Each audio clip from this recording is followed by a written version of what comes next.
Today, I'm very happy that I've invited some of my students to the live stream. Sometimes it's not about the perfections, but really about the kind of hard work, the process of making a film, the intentions behind the film. Talking about this film called the Gents. Okay, so we're doing live stream. We invited the director, the cast, the producer, the art directors, the assistant director here with us to share. And then there will be a mystery guest. So later I'll introduce this mystery guest. My students doesn't know who this mystery guy is. Now, the first person I'm going to invite is the writer and director. His name is Ernest. Hi, my name is Ernest. For this film role, I'm the director and writer. And my full-time job is a musician. Music and music education line for 16, 17 years. I play mostly guitar, but also every other instrument that is not wind instrument, meaning nothing to blow on. Yeah, everything else I can play a bit, because I need to write song and arrange. Nice. So, wow, you also arrange and write song. Your friends, he was saying hi to you yesterday when I was talking to him, Mr. Boy. A boy. Yeah. Okay. Yeah, he said you're a very good man. I wrote his film that time. I'm the song. Yeah, I'm the songwriter for a main theme song. Oh, I love that song. It was performed by which musician? Which band was that? I forgot. Forest something, Forest. right? Black Forest. Yes, I remember the Forest. Oh my God, that's my band. Okay, I need to find and share the screen right now and then play. Oh my God! Tell me some keywords. The days. Music. My freedom. Theme. My freedom. 12 years ago, ladies and gentlemen. This is 12 years ago. My Freedom by Ernest have been a songwriter all this while and a musician for the past 16, 17 years. Here we go. And his band. Were you singing inside? Yeah. Oh, that was you. Goodness me. Okay, let's play it. Here we go.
So you all can check it out. It's called The Days 岁月 directed by Boy, and this song was written by Ernest. Oh my goodness, yeah. So much surprise.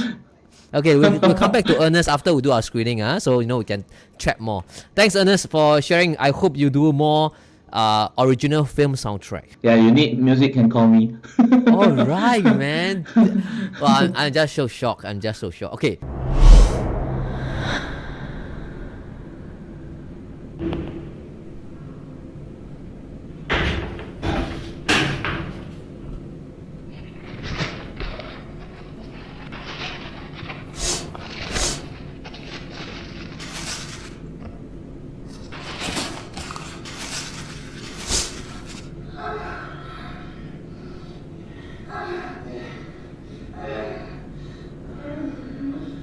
Wow, you heard from the man. What made you want to make this film? That's the first question, right? Like, what came to you and said, "Oh, I want to make a film in a cubicle." From there, of all places, of all creative concept, how do you come up with this? Actually, I was bathing when I was trying to think of idea for your project. Yeah, then I was thinking, wow, what if I bathe halfway, no water, then I trap inside the bathroom? Yeah, then I want to go out also cannot. Then outside because it happened that our doorknob was spoiled at that time.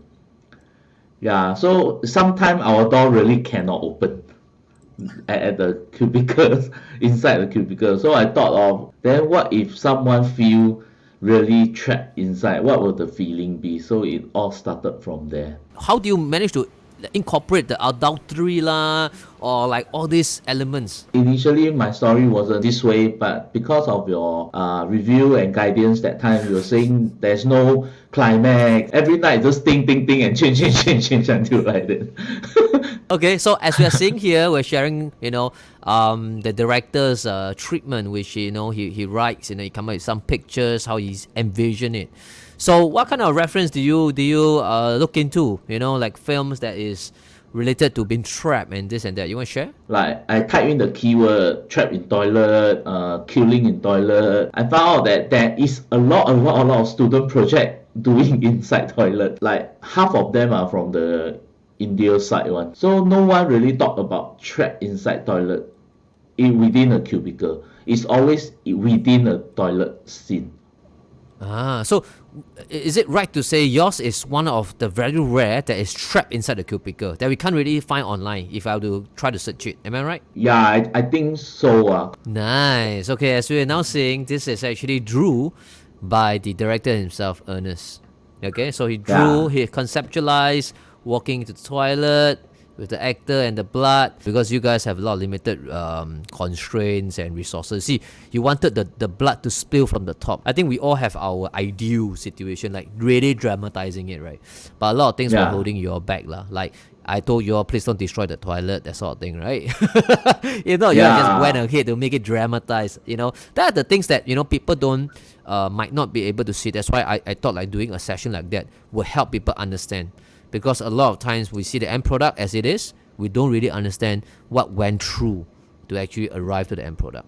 Okay, we have been talking a lot about visuals, right? Let's talk a little bit about the sound design. So what came to you that you decided and say, okay, I'm going to make this a very sound-driven piece? A lot of people underestimate audio. From the start, I really know that I just want to feature one cast. Sound can be something to replace a physical person, and I trying to do all the trying to make it as though the pending of left and right can portray like there is really a commotion happening inside the cubicle.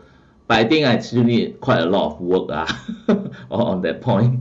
So how about you being a director on set, directing James, and also getting your vision to life? I'm lucky to have James because James is very self-driven. So I just need to tell him to read beforehand the script. As a director, the first thing I went in, my storyboarding, the drawing is everything opposite side already. Because my drawing is on the left, but the wall is on the right, something like that. Then the blood is also another big struggle because the blood, we want it to really magnifying, showing the scary splash and stuff, but in the end we try our best, but it's just a bit only. And sometimes we try to throw it very hard and it really hit the ceiling. So that was the time where we all, oh no, how are we going to clear the ceiling blood? Most of my struggle come after that during post-production, where I need to edit, and the sound was something I thought I'm very used to doing, but I also learned from that film is something very different from music. Yeah, if I produce music, it's quite straightforward. But film actually make me really respect like the full-time director like you and Boris, and they really need to visualize what they really want first. Yeah, if they don't visualize, like for me, I'm lucky that I always think too much, so I visualize everything first. Yeah, so my flow is actually quite smooth because everything is in my head already. But I also need to change and react on the spot, lor. Yeah, that's the whole struggle, lah. Wow, that's so on point. You mentioned that you might have a vision, but you have to be also flexible because there's limitations. You just can't be like, throwing tantrum and say, I want this, I don't care, producer, get it for me. And then things don't move, right?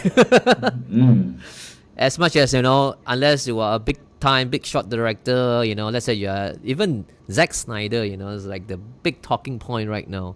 He might not still get what he wants all the time, right? So I think this is something, if you are a commercial director, of course you're doing your art house, your own things, you can do whatever you want. But if you just can't get the location, there's nothing you can do. You have to improvise and be flexible, isn't it? Like, hopefully I can continue to do this, invite more of my students to share. So whoever is tuning in, my past students, my current students, I really want to showcase and put you guys more in the limelight, so that more people can actually watch your wonderful creations.